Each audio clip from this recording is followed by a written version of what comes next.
mahasiswa dari Matematika UI, ada 6 peserta.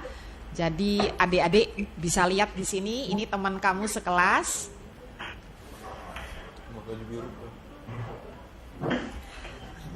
Say hello dong sama temannya yang di Bandung. Gini. Nah, tuh kan tuh yang tuh temannya di sana juga kasih dadah tuh. Ya. Jadi mungkin waktu itu saya udah berkenalan gitu atau enggak, apa namanya, siapa sih Mbak? Coba deh Mbak, yang sementara menunggu temennya itu masih mengatur apa namanya, notebooknya masing-masing. Nama Anda siapa? Tolong kenalin di sini nih. Nggak bisa ya? Nggak mengingetin aja Pak. Iya, ini aja Pak. Masih cukup nggak tapi? Cuma berapa hari? Oh ya udah. Ini Pak.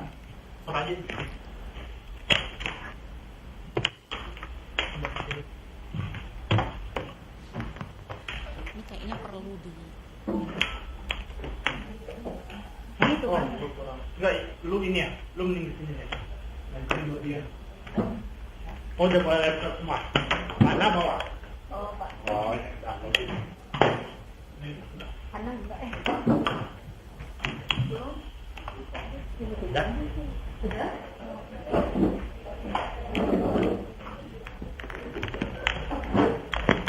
Bu Bettina, Ya?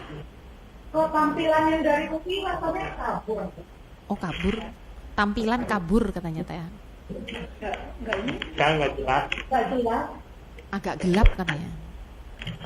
Tidak jelas ya, Bu? Tidak jelas. Tidak jelas. Nggak bisa ya? Lampunya kali kurang tambah. Enggak, bukan. Tidak jelasnya bagaimana ya Bu Erwina? Karena kita punya slide di sini yang seharusnya Anda terima di sana itu baik-baik saja. Kelihatannya ini ya, kayak Blur. blur. Oh, kayak belum. Apa bukan proyektor di sana yang blur? Di TV-nya sana. Proyektornya ya. Oh, ini. Coba di fokus. Infokusnya di mana? Biasanya mah kemarin mah bagus. Oh, kemarin bagus ya. Ya, coba cek dulu. Cek di anu. Gak apa-apa lah Bu. Hah? Jangan. Nah, nanti Anda nggak bisa baca materinya sama-sama dari sini. Coba buka. Coba deh ya. Coba TA.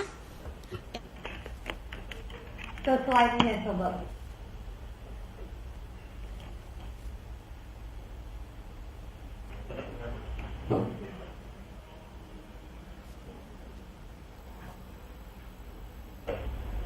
Nah ini. Iya. Ada ini. Gimana? Iya. Hah? Kebaca sih. Kebaca sih kebaca. Kalau masuk tulisannya coba Bu. Oke. Coba. Kebaca sih. Gimana dia? Tidak sih masih terbaca, cuma kurang. Tapi masih terbaca, udah lah nggak Bu? Nggak apa-apa ya. Masih paling nggak bisa terbaca deh. Soalnya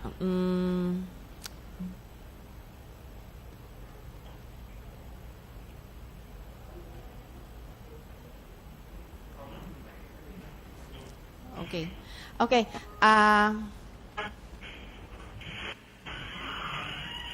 Jadi apa namanya, kuliah hari ini itu terkait dengan pendahuluan komputasi saintifik, model harga saham dan model tingkat bunga. Nah, materi pada hari ini sifatnya hanya pendahuluan, ya. Jadi belum sampai ke pendalaman materi. Mengenai materi model harga saham dan model tingkat bunganya sendiri, itu pendalamannya akan dilakukan oleh kalian sendiri sesudah ujian tengah semester. Ya, oke. Jadi saat ini kuliah hari ini hanya berupa pendahuluan mengenai komputasi saintifik, model harga saham dan model tingkat bunga. Oke, Yang pertama yaitu terkait dengan komputasi saintifik. Kalau Anda mendengar dari mata kuliah ini komputasi saintifik, saya yakin yang terlintas pertama kali di Anda adalah ini mata kuliah pasti menggunakan komputer, alat bantu komputer, ya. Dan maaf sebentar.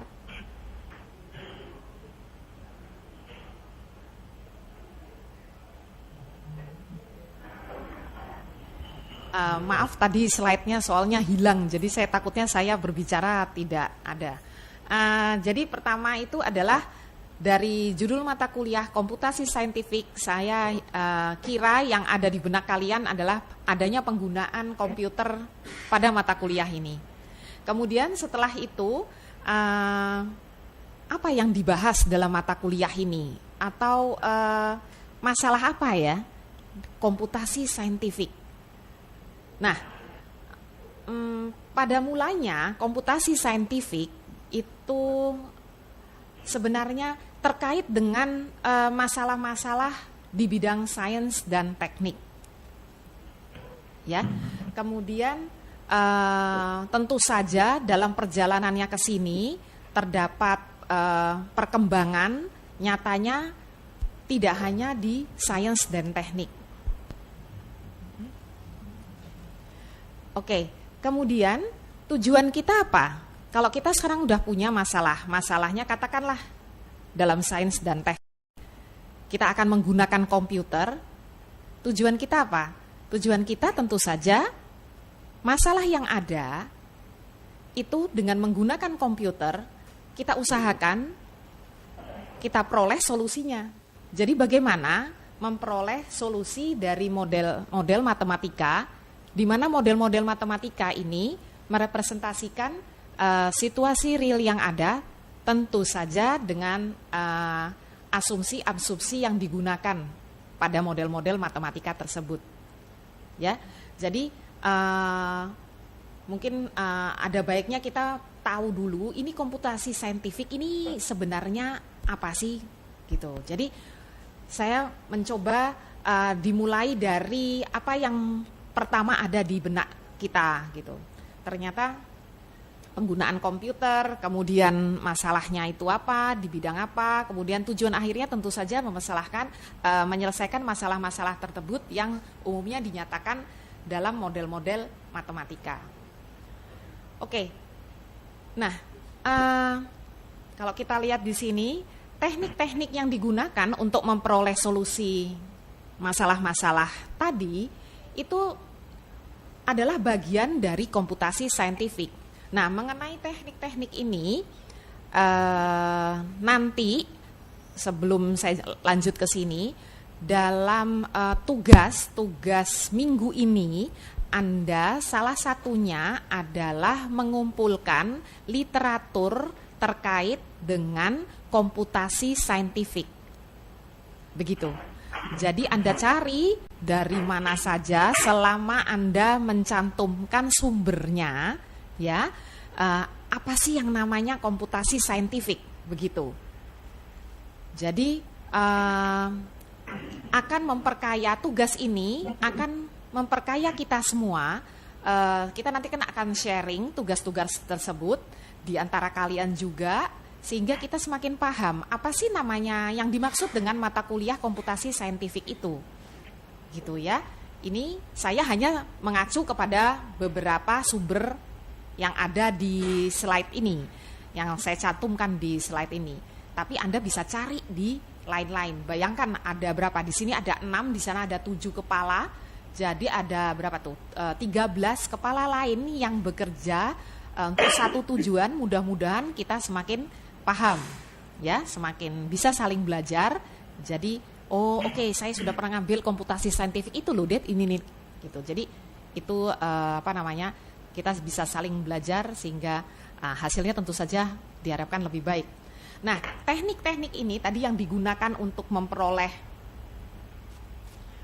solusi, teknik-tekniknya ini apa aja, begitu, ya. Kalau nanti kamu cari, ya, ternyata judul mata kuliah ini komputasi saintifik. Kenapa mata kuliah kalau di matematik ini diberikan di semester 7 ya? Semester 7. Jadi dianggap mahasiswa sudah memiliki bekal yang cukup untuk mengikuti ke kuliah ini. Karena banyak mata kuliah yang dibutuhkan sebagai support mahasiswa untuk mengikuti memahami kuliah ini, begitu ya. Jadi teknik-teknik apa? Teknik-teknik ini bisa terkait dengan teknik terkait metode numerik, analisa numerik, kemudian statistik, kemudian apalagi? Mungkin ada yang lain bisa kasih bantu saya kira-kira apa teknik-teknik di mana yang bisa membantu kalian dalam memecahkan masalah di komputasi saintifik ini? Ada? Coba? Tentu saja di matematikanya sendiri kan? Ya enggak? Jadi Anda membutuhkan matematikanya sendiri, teori-teori matematikanya sendiri, di metode numeriknya, kemudian tergantung kita nanti ini, saya belum sampai ke situ, komputasi saintifiknya ini pemahamannya, aplikasinya di mana? Di situ kita akan coba dalami, begitu ya. Jadi ada banyak teknik yang digunakan sehingga kita mencapai atau memperoleh solusi dari masalah yang ada, begitu. Terus terang, komputasi saintifik ini menarik sekali, ya. Khususnya di aplikasinya itu luas sekali, begitu. Menarik sekali. Dan penggunaan teknik-teknik ini dengan tujuan untuk memberikan pengetahuan terhadap masalah-masalah sains dan teknik itu dikenal sebagai computational science, gitu, ya. Oke. Nah, ini ada contoh saja ya. Jadi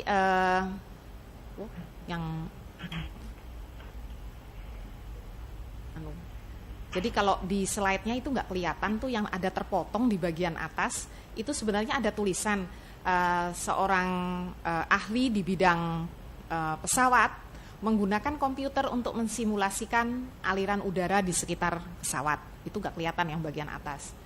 Dan pekerjaan tersebut sangat penting pada industri pesawat untuk menentukan desain yang aman dan ekonomis, misalnya salah satunya gitu. Kemudian pemodelan desain baru menggunakan komputer sangat menghemat dana daripada harus membangun purna rupa atau prototipe pesawat tersebut gitu. Jadi ini adalah salah satu contoh ya bagaimana dari pemodelan ya dimulai dengan banyak teori-teori terkait di sini. Anda sudah lihat, Anda bayangkanlah ya, kemudian sampai tujuan akhir daripada membangun pesawat prototipe, begitu lebih baik dilakukan langkah-langkah yang sebenarnya merupakan teknik-teknik yang dijumpai pada komputasi saintifik gitu. Nah, di dalam komputasi saintifik tentu saja pasti akan melibatkan yang namanya pemodelan. Nah, kalau di matematik UI itu sebelumnya udah ambil pemodelan matematik ya. Jadi kita ada kuliah pemodelan matematik gitu. Kalau Unpar gimana ya? Apa ada khusus tentang mata kuliah pemodelan matematik, Pak Ferry? Ada Bu. Ada. Iya, tapi ini mahasiswanya sudah pernah ikut? Wajib. Oh, wajib ya? Iya, kita juga wajib. Dan mereka sudah ambil nih sebelum ini. Ya. Oke, ya. Jadi terkait dengan mata kuliah komputasi saintifik ini nanti pasti akan ada pemodelan yang terkait pada mata kuliah ini. Jadi pemodelan ini cuma contoh aja ya. Contoh bagaimana pemodelan matematik itu digunakan, di mana digunakan, diantaranya dalam mempelajari karakteristik struktur bangunan. Nggak mungkin lah ya buat jembatan-jembatanan gitu kan, nggak mungkin. Jadi kita menggunakan pemodelan untuk untuk memvisualisasikan, untuk mempelajari mengenai karakteristik struktur bangunan. Kemudian ada peramalan cuaca, evolusi bintang, dinamika populasi, dan di bidang kedokteran adalah contohnya bagaimana mensimulasikan aliran darah dalam tubuh manusia.